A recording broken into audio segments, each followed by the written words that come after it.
स्वागत है आप सभी का आपके अपने YouTube चैनल स्टडी बाय सूरज पे। और मेरा नाम है सूरज शाह। और आज की इस वीडियो में हम बात करने वाले हैं उन बेस्ट टिप्स और ट्रिक्स के बारे में जिसे फॉलो करके आप अपने एग्जाम में काफ़ी अच्छा स्कोर कर पाएंगे। हम इस वीडियो में जानेंगे पेपर प्रेजेंटेशन के बारे में कि आप किस प्रकार अपने पेपर में प्रेजेंटेशन बना सकते हैं कि आपको टीचर फुल में से फुल मार्क्स दें। आपको बोर्ड एग्जाम में किस प्रकार लिखना है,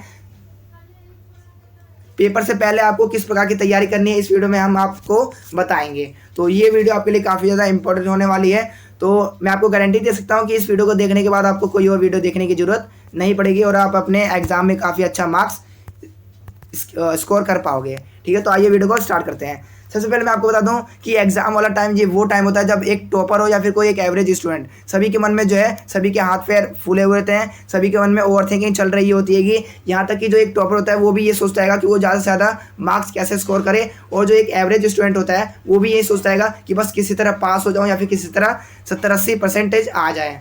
ठीक है, सभी के मन में जो है सभी का हाल एक जैसा रहता है, सभी के मन में ओवर थिंकिंग चल रही होती है कि इस समय। और कुछ लोग जो होते हैं वो अपने आप को कोसने लगते हैं पिछली बातों को याद करके कि अगर मैं उस समय ये नहीं कर रहा होता तो आज मेरी जो पेपर की प्रिपरेशन की जो टाइम है वो मेरा ज़्यादा जो मैं प्रिपरेशन का काफ़ी ज़्यादा बेटर होता। ठीक है, मैं काफ़ी अच्छा स्कोर कर सकता था। तो अपने आप को इस तरह से कोसना बंद कीजिए, क्योंकि कोसने से, अपने आप को खुद को कोसने से कोई भी लाभ नहीं होता हैगा। केवल आपका जो प्रेजेंटेशन होता है, जो आपकी कॉन्फिडेंस लेवल होता है वो केवल गिरता हैगा, उसके अलावा कुछ नहीं होता है। तो इन्हीं ओवर थिंकिंग को हटाना, इन्हीं को हटाना काफ़ी ज़्यादा इंपॉर्टेंट हो जाता हैगा। क्योंकि अगर आप अपने अगर आप ओवर थिंकिंग को बंद नहीं करते हो, अपने आप को कोसने को बंद नहीं करते हो, तो ये आपके माइंड और बॉडी पे काफ़ी ज़्यादा नेगेटिव इफेक्ट देता है। ठीक है, आपका जो बॉडी है और आपकी जो माइंड है वो आपका साथ नहीं देगा अगर आप ओवर थिंकिंग को स्टॉप नहीं करोगे। ठीक है, और मैं आपको बता दूं कि एग्ज़ाम में जो आपका माइंड है और जो आपकी बॉडी है वहीं आपको अच्छे मार्क्स स्कोर करा पाएगी। ठीक है, इसके लिए आपको क्या करना है, इसके लिए आपको जो अपने माइंड को जो है बिल्कुल रिलैक्स रखना है, अपने बॉडी को और माइंड को बिल्कुल स्ट्रांग बना के रखना है। इसके लिए आपको क्या करना होगा, अपने डेली रूटीन में कुछ चेंजेस करने होंगे। जैसे अगर आप सुबह सुबह उठ के अगर जॉगिंग करते हो या फिर अपने हेल्थ के लिए अपनी हेल्थ बनाते हो, तो उससे क्या होता है, आपका जो फिजिकल एक्टिविटीज़ करते हो तो उससे आपका जो माइंड होता है और आपकी जो बॉडी होती है वो दोनों ही स्ट्रांग होने लगती है और आपका जो पढ़ने में जो इंटरेस्ट होता है वो बढ़ जाता है। ठीक है, तो और आपको क्या करना है, अपने डेली रूटीन में इस प्रकार चेंज करना है कि आपको ऐसे नहीं करना है बोर्ड एग्जाम में कि आपने अगर थियोरेटिकल पार्ट उठाया, थ्योरी वाले सब्जेक्ट उठाए तो उसे बिल्कुल थ्योरी एक दिन में ही पूरा ख़त्म कर देना है। ऐसा नहीं करना है। आपको न्यूमेरिकल्स, थ्योरी वाले, प्रैक्टिकल, इन सभी को जो है मिक्स करते हुए चलना है। एक ही दिन में सब खत्म नहीं करना है, इससे जो है आपको सब्जेक्ट बोरिंग लगने लगेंगे। ठीक है, जब आप ये सब कर लोगे ना, फिर भी एक चीज़ है जो आपको रोकेगी, वो है सोशल मीडिया।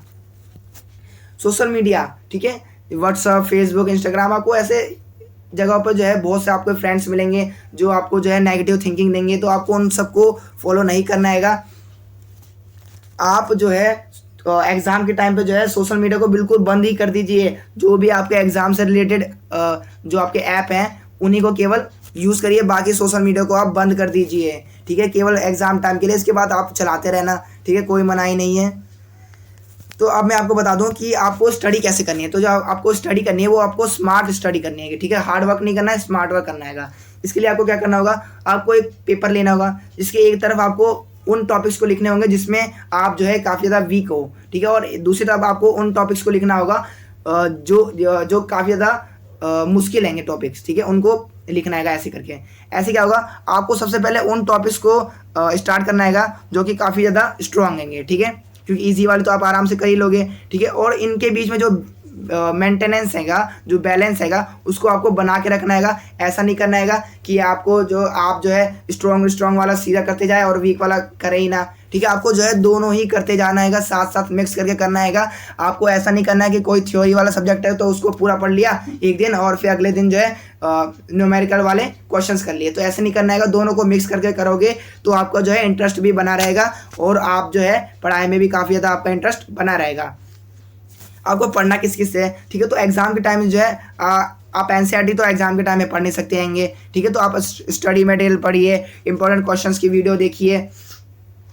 आप जो है पिछले साल के क्वेश्चन पेपर को सॉल्व कर सकते हैं, सैम्पल पेपर कर सकते हैं, इससे जो है आपकी स्टडी काफ़ी ज़्यादा स्ट्रांग हो जाएगी। ठीक है, अब मैं आपको बता दूं कि आपको एग्जाम में लिखना कैसे है। जैसे कि यहाँ पर एक टॉपर का आंसर शीट में आपको दिखा रहा हूँ, इसमें जो है सेक्शन ए लिखा है यहाँ पर खंड का, ठीक है जी। जैसे कोई लैंग्वेज वाला सब्जेक्ट हो गया तो उसमें देखिए आंसर जो है बिल्कुल बीच में लिखा गया है ताकि टीचर को जो है आराम से आंसर दिख सके। उसके बाद जैसे ही पहला क्वेश्चन हो चुका है, फिर दूसरे क्वेश्चन में उसने लाइन छोड़ी है, ठीक है। तो आपको ऐसे खुला खुला करना है। पेपर में बहुत ही ज़्यादा पेजेस होते हैं, आराम से आपको खुला खुला लिखना है, ठीक है। कोई भी जल्दबाजी नहीं करनी है, आपको साफ सुथरा लिखना है ताकि टीचर भी आपको अच्छे मार्क्स दे सके। अब बात करते हैं जो आपको एग्जाम से पहले 15 मिनट आपको पेपर पढ़ने के लिए दिए जाते हैं, उस टाइम पे आपको क्या करना है। तो उस टाइम पे जो है आपको उस टाइम को यूटिलाइज करना है। आप क्या करते हैं, उन 15 मिनट में अपने फ्रेंड्स के साथ बात करने लगते हैं। तो ये सब चीज़ें नहीं करनी है कि आपको उस 15 मिनट को यूटिलाइज करना है। और सबसे पहले आपको क्या करना है, उन क्वेश्चंस पे जाना है जो जिसे आप जो है अच्छी तरह से कर सकते हैं। और अगर आपका कोई लैंग्वेज वाला सब्जेक्ट है, जैसे इंग्लिश हो गया, हिंदी हो गया, ठीक है, इन सब में जो आपको अनसीन पैसेज दिया जाता है, अनसीन का मतलब ये होता है जिसे कभी देखा ना गया हो ऐसा पैसेज, तो उसको जो है आपको एक बार रीड कर लेना है, उसका आइडिया ले लेना है, ठीक है। उसे सबसे पहले सॉल्व नहीं करना है। मैं आपको बता दूं, सबसे पहले अनसीन पैसेज को सॉल्व नहीं किया जाता है, उसे सबसे लास्ट में सॉल्व किया जाता है, क्योंकि अनसीन पैसेज काफ़ी ज़्यादा हमारा वक्त ले लेता है, ठीक है। तो आपको ऐसे करना है अपने 15 मिनट को यूटिलाइज। इसके बाद फिर आपको बता दूं कि क्या आंसर को सीरियल वाइज लिखना जरूरी होता है। ये एक कमेंट आया था, ठीक है। तो मैं आपको बता दूं कि सीरियल वाइज लिखना जरूरी नहीं है। ये कहीं पर भी लिखा नहीं है कि आपको जो एग्जाम देना है उसमें आपको सीरियल वाइज ही करना है। आप सबसे पहले उन क्वेश्चंस को अटेम्प्ट कीजिए जिसमें आपको लगे कि इसमें जो है मैं काफ़ी अच्छे से लिख सकता हूँ, ठीक है। उन क्वेश्चन को अटेम्प्ट कीजिए। इससे क्या होगा, आपका जो कॉन्फिडेंस लेवल होगा वो काफ़ी ज़्यादा इंक्रीज होगा, ठीक है। जिससे जो है आपको जो क्वेश्चन नहीं भी आते हैं उनको भी आप बेटर तरीके से कर पाओगे, ठीक है। तो आपको उन क्वेश्चन को सबसे पहले अटेम्प्ट करना है जिसे आप जानते हैं, जिसे आप जो है अच्छी तरह से कर सकते हैं। फिर एक कमेंट आया था कि क्या सिर्फ मैं बता दूं कि पेज भरने से ही नहीं हो जाता है। आपको केवल पेज भरते नहीं जाना है, आपको जितना रिक्वायरमेंट, जितना आपको कहा गया है कि आपको वर्ड लिमिट जितनी दी गई हैगी उसके अकॉर्डिंग ही आपको लिखना है। पॉइंट वाइज आपको लिखना है, ज़्यादा भी नहीं लिखना है, कम भी नहीं लिखना है, ठीक है। जितना आपको कहा गया है क्वेश्चन में उतना ही आपको लिखना है, एक्स्ट्रा नहीं लिखना है। इसके बाद मैं आपको बता दूं, जो क्वेश्चन चूज करने में आप जो गलती करते हैं कि आपके सामने जो कोई क्वेश्चन ऐसे आते हैं जिनके अथवे में भी आपको दिए हुए होते हैं, तो आप जो है दोनों को अच्छी तरह से नहीं पढ़ते हैं और किसी भी क्वेश्चन को करना शुरू कर देते हैं। जो कि फॉर एग्जांपल कि अगर आपको 2 क्वेश्चन दिएंगे, ए आएगा और उसके अथवे में जो है आपको बी दे रखा है, तो आप जो है दोनों को ऊपर से पढ़ लेते हैं और बोल देते हैं कि चलो भाई ए ही कर ले रहा हूँ। लेकिन आपको बी आता था, लेकिन आप जो है उसमें थोड़ा सा नर्वस थे, लेकिन आपको ज़्यादा अच्छी तरह से बी आता था, लेकिन आपको आपने गलती से ए चुन लिया, आपने सही तरीके से नहीं पढ़ा क्वेश्चन को, इसलिए आपने जो है गलती कर दी और ए जो आपने चुना था, जो पहले आपने चुना था, उसमें आप अच्छी तरह से नहीं लिख पाए। तो कहने का मतलब यह है कि आपको उन क्वेश्चंस को चूज करना है जिसके बारे में आपको पूरी तरह से नॉलेज हो, ठीक है। आपको क्वेश्चन को जो है 2 बार पढ़ना है और जो भी उसके क्वेश्चन के जो कीवर्ड होते हैं उसको अंडरलाइन कर लेना है, ठीक है, ताकि जब आप उस क्वेश्चन को दोबारा पढ़ें तो आपको समझ में आ जाए कि इस क्वेश्चन के मैं अच्छी तरह से कर सकता हूँ और इस क्वेश्चन को मैं अच्छी तरह से नहीं कर सकता हूँ। इसके बाद मैं आपको बता दूँ कि आपको कोई सा भी क्वेश्चन जो है मिस नहीं करना है, ठीक है। आपको एग्जाम में कोई भी क्वेश्चन छोड़ के नहीं आने होंगे। आपके एग्जाम में किसी भी प्रकार की नेगेटिव मार्किंग नहीं होती, कि आपको ये पता है, फिर भी आप क्वेश्चन को छोड़ के आते हो, ये आपकी सबसे बड़ी गलती है। आपको क्वेश्चन छोड़ के नहीं आना। अगर आप क्वेश्चन छोड़ के आओगे तो आपको 0 मार्क्स मिलेंगे। यहीं अगर आप उससे रिलेटेड कुछ भी आप लिख देते हो तो आपको 1 या 2 नंबर मिल ही जाते हैं, ठीक है। तो आप देख लीजिए, आपको 0 नंबर चाहिए या फिर 1 या 2 नंबर चाहिए, ठीक है। तो कुछ ना लेने से अच्छा कुछ मिल जाए वहीं बेटर रहेगा। और आपको बिल्कुल भी टाइम वेस्ट नहीं करना है। मैं आपको बता दूं, जो आप डेकोरेशन करते हैं, तो जो मैंने अभी बताया था आंसर बीच में लिखना, उसको अंडरलाइन करना, ये सब जो डेकोरेशन होता है ये आपको पेपर के एंड में करना है। जब आपका पेपर पूरी तरह से कंप्लीट हो जाए तब आपको ये करना है, पहले ही साथ साथ नहीं करते जाना है। इससे क्या होता है, आपका टाइम वेस्ट होता है। तो आप एग्जाम में जितना ज़्यादा टाइम बचा सको उतना ज़्यादा टाइम बचाओ, ठीक है। इसके बाद मैं आपको बता दूं, जो आपकी राइटिंग होनी चाहिए वो काफ़ी ज़्यादा नीट एंड क्लीन होनी चाहिए, बिल्कुल सुंदर होनी चाहिए, ताकि जो एग्जामिनर है वो भी आपकी राइटिंग को देख के जो है आपको कई बार जो है राइटिंग को देख के भी जो टीचर होते हैं वो 1-2 मार्क्स एक्स्ट्रा दे देते हैं। तो आपको अपनी राइटिंग पे काफ़ी ज़्यादा फोकस रखना है। इसके बाद आपको बता दूँ, ये एक टॉपर की आंसर शीट हैगी। तो इसमें क्या था इसमें देख सकते हैं ये जो साइंस का पेपर था इनका, इन्होंने डायग्राम का भी यूज़ किया हैगा और डायग्राम का यूज़ आपको करना ही हैगा। अगर आपका साइंस मैथ इन सब का जो सब्जेक्ट रहेंगे इन सब में आपको डायग्राम्स का यूज़ करना हैगा, क्योंकि डायग्राम्स के भी नंबर होते हैं। ठीक है, आई होप आपको समझ में आ गया होगा। तो आप डायग्राम्स का भी यूज़ कर सकते हैं अपने प्रिपरेशन अपने प्रेजेंटेशन को बेटर बनाने के लिए। ठीक है, और आपको फॉर एग्जांपल आपको कोई क्वेश्चन समझ में नहीं आ रहा है इसको कैसे करना हैगा, तो आप उसको छोड़ दीजिए, 2 मिनट सोचिए, फिर उसके बाद अगर अभी भी आपको समझ में नहीं आ रहा है उसे छोड़ दीजिए, उसे स्किप कर दीजिए और आगे बढ़ जाइए। अगर आप उसी क्वेश्चन पे बैठे रहते हैं तो इससे आपका टाइम वेस्ट होता है। मैंने अभी आपको बताया था आपको अपना टाइम बचाना है एग्जाम के टाइम। ठीक है, जितने मार्क्स का क्वेश्चन है उसी के हिसाब से आपको लिखना है। वर्ड लिमिट को ध्यान में रखना है। आपको जो है क्वेश्चन के सामने दिया भी होता है कि आपको इतने वर्ड में लिखना है इसका आंसर, फिर भी आप जो है 2 नंबर के क्वेश्चन को आप 50 से 60 वर्ड में लिख देते हैं या फिर 100-200 वर्ड में लिख देते हो। तो इससे जो आपकी टाइम वेस्टिंग होती है कि आप जो है वर्ड लिमिट को पहले पढ़िए कि कितना वर्ड लिमिट कहा गया है, उसी के अकॉर्डिंग जो है आप अपना क्वेश्चन का आंसर दीजिए। यहाँ पर एक टॉपर्स की आंसर शीट है, इसमें देखिए कितना क्लीन तरीके से यहाँ पर रिप्रेजेंट किया गया है और इसने जो मेन कीवर्ड्स पॉइंट हैं उनको अंडरलाइन भी कर रखा है, जो कि काफ़ी ज़्यादा अच्छा है। ठीक है, तो आपको ऐसे ही करना है। यहाँ देखिए एक एक लाइन छोड़ रखा है ताकि टीचर को जो है आराम से दिखाई दे। अब मैं आपको बता दूं आंसर आपको कैसे लिखना है। सबसे पहले आपको देखना है वर्ड लिमिट को। ठीक है, आपको जो है वर्ड लिमिट देखना है कि कितने वर्ड में क्वेश्चन का आंसर देने के लिए कहा गया है। आप उससे थोड़ा बहुत ज़्यादा लिख सकते हैं लेकिन बहुत ज़्यादा नहीं लिखना है। आपको जो आंसर लिखने हैं वो टू दी पॉइंट लिखनेंगे, पॉइंट वाइज लिखनेंगे, जैसे 1 पॉइंट 2 पॉइंट ऐसे करके बनाते हैं ना हम, उसके अकॉर्डिंग आपको लिखनेंगे। या फिर आपको जो है कोई हेडिंग पैराग्राफ, अगर आपको पैराग्राफ टाइप में लिखना है तो आप हेडिंग डाल दीजिए, फिर उसको एक्सप्लेन करके